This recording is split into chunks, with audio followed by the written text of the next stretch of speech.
Hi, today we're going to swap out the connectors on this LiPo battery. But before you get started, make sure you know what you're doing, because if you don't, you can burn your house down or get severely injured. I always do these wires one at a time, and that's so they don't cross, because if they cross, it will likely cause a fire. Let's begin. I got the traxxas female connector. I have two of the tabs marked B. Of course, my battery. I've oriented my battery so that when I solder on the connectors, they're going to be on the right side as far as red and black. And if you look at this, it goes a certain way, so it kind of sticks out the top here. It gives it room for the solder to go, but underneath the tab, there's no room at all. So you've got to make sure you have them oriented correctly, or else your wires could be, you'd have to twist it and then your wires will be weird. So if you just take a little bit of time ahead of time to just kind of set it in place, it makes things a lot easier for you. So I'm going to start with the negative wire, so I'll go ahead and I'll cut that off.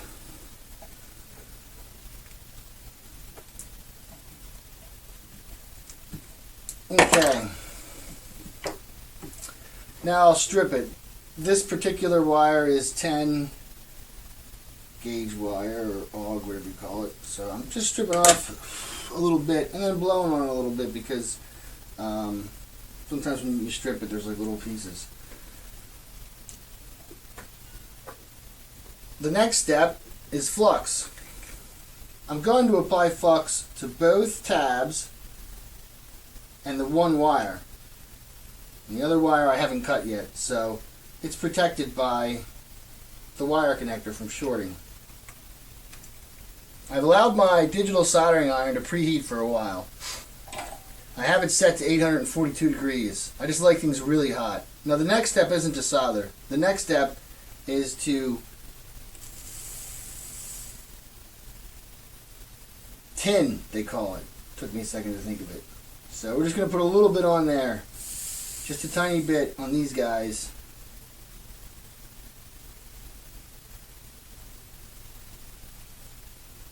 Ideally, the solder wouldn't come past that line there, but I did it, so it wasn't perfect. Now I'm going to heat this wire up. Got to be patient. Got to let this stuff heat up all the way. You don't want just the soldering iron to melt the solder. You want whatever's getting solder to melt it. So I like to melt a little bit kind of in between them.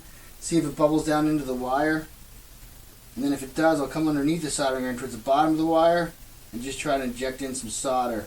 So if the heat's at the top of the wire and you're pushing fresh solder in the bottom of the wire, the solder is going to get sucked up through the wire. So now we've got solder all the way from the top to the bottom of our wire, which is what we wanted. So I'll clean this guy off here and stick him away from that. Now for this next operation here, I like to use a set of helping hands here.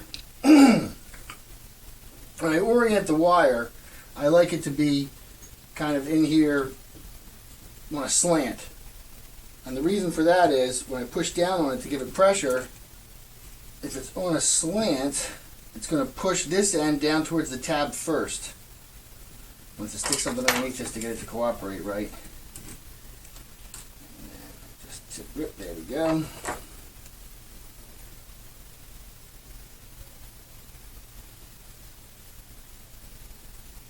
And that downward pressure is going to help hold it in place. Then we'll just push down some more. Now it's all in place. Again, I'm going to be patient here. I'm going to try to get my soldering gun to touch both the wire and the connector. And sometimes having a little bit of loose solder on there helps get the heat flow a little bit, so just dab that on there a little bit.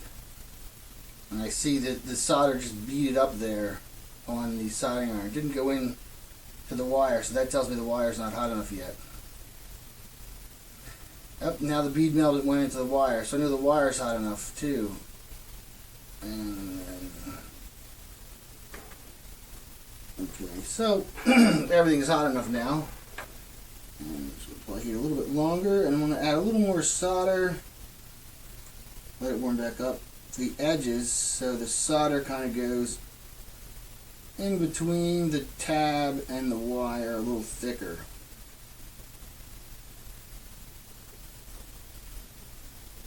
So that should help keep it from getting too coming off too easy in a collision or something. So now that's going to be nice and hot, so I'll use this guy here to just kind of cool it down.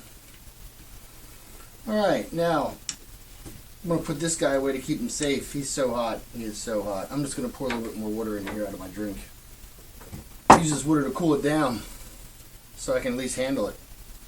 Okay. Now this guy just goes in here and you will hear it click.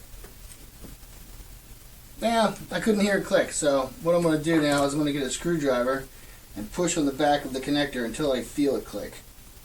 And I felt it click. Now I know it's in there. That's good. That's good. That's done. Now we cut this one off.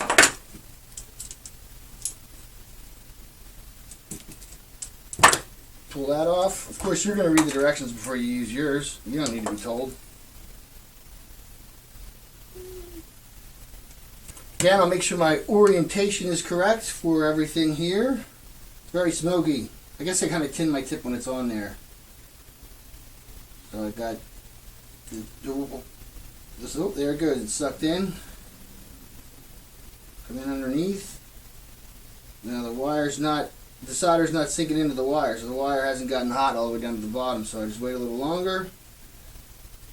Sometimes you can roll it a bit. Just kind of wiggling it back and forth there. Can help the heat pass a little. There we go. I can see it sinking into the wires. And there you go.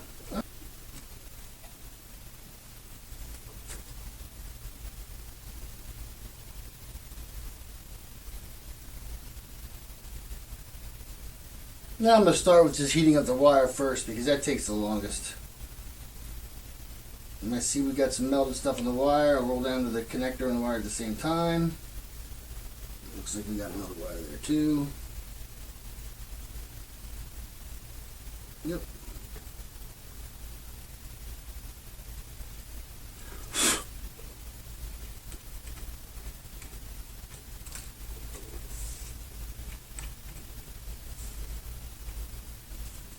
Beautiful. I've done it again.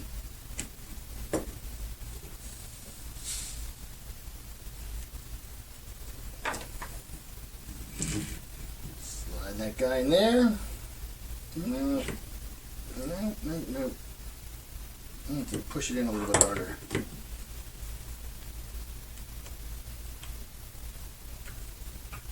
Boy, these Turnigy wires are thick. These 10 og wires are thick. But there it is. Now I got my 5,000 milliamps of fun ready to go right here. Plug it right into my traxxas and go. Thanks for watching.